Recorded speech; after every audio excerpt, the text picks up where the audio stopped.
a gente consegue programar a iluminação sintonizando-a ou articulando-a com a própria canção que ali está sendo oferecida.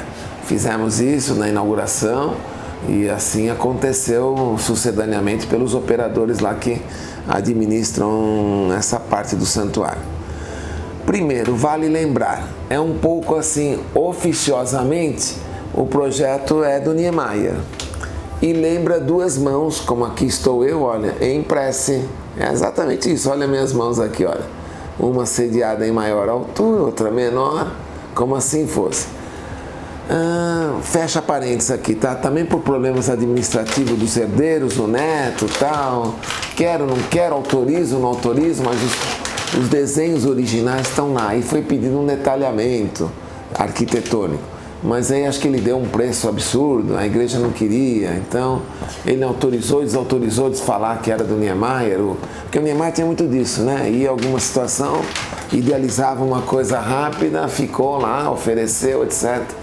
O fato é que, por isso que eu digo oficiosamente, é de autoria do arquiteto Oscar Niemeyer. O projeto de estrutura é de uma complexidade imensa. Teve-se que recorrer a um escritório alemão de estrutura, porque o problema não é só a carga estática. O problema é que nós temos 13 sinos que vão de 1 tonelada a 5, 6 toneladas cada um.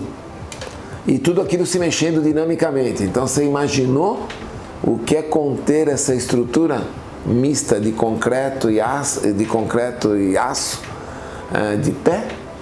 Um desafio. Então foi um trabalho elaboradíssimo do ponto de vista estrutural, de uma construção muito complexa e levada muito a critério pela equipe de gerenciamento do santuário e dos que a executaram.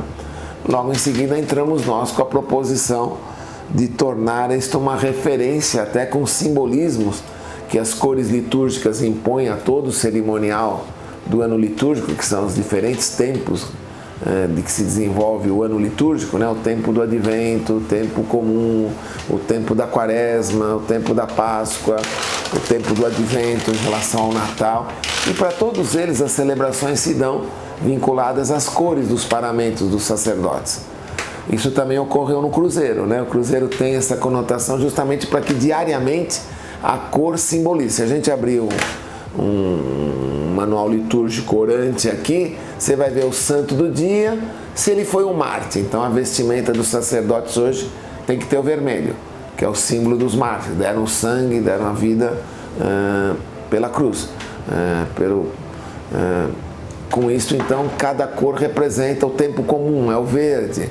Os tempos de celebração gloriosas é o amarelo ou o branco, né? O ouro ou o branco, ressurreição, Natal, são as grandes festividades, Páscoa, a maior de todas, né?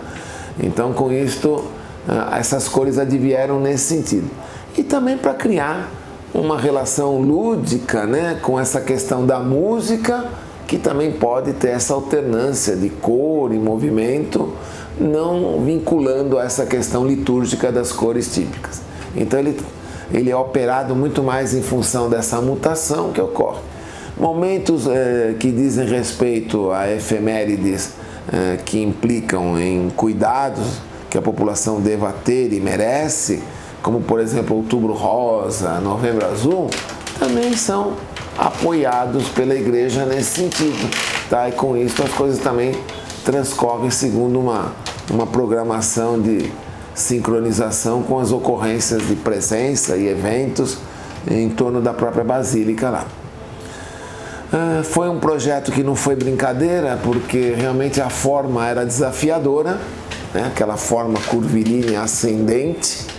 A disposição dos projetores teve que resguardar ao máximo para não competir com a própria obra, por isso que é um sediar de muitos projetores a nível do piso, e não adianta ser menos, né? Se a gente vê o Cristo Redentor, também está repleto de projetores na sua base, porque a magnitude é muito grande, precisa-se de uma intensidade e uma oferta de luz suficiente para valorizar isso tudo. Superfícies difíceis, com incidências da luz em diferentes ângulos, então há todo A focalização foi um terror noturno lá para a gente fazer, 50 projetor de um lado, 50 do outro. Esse está marcado, claro que fizemos os cálculos luminotecos, tínhamos os ângulos, e aí ao local ajustamos tudo segundo o plano, segundo o projeto, e depois aquele ajuste fino que sempre localmente os olhos vão oferecer perspectivas, um pouquinho mais talvez seja melhor, tira aquele excesso, uniformiza mais aqui, acolá, assim como no interior do próprio campanário, né? Pela presença dos sinos, a perfeita visualização dos mesmos e toda a situação que também reveste de valorização do verso dessas duas grandes estruturas. Mas também foi um desafio, lembro muito bem que não foi um trabalho nada simples.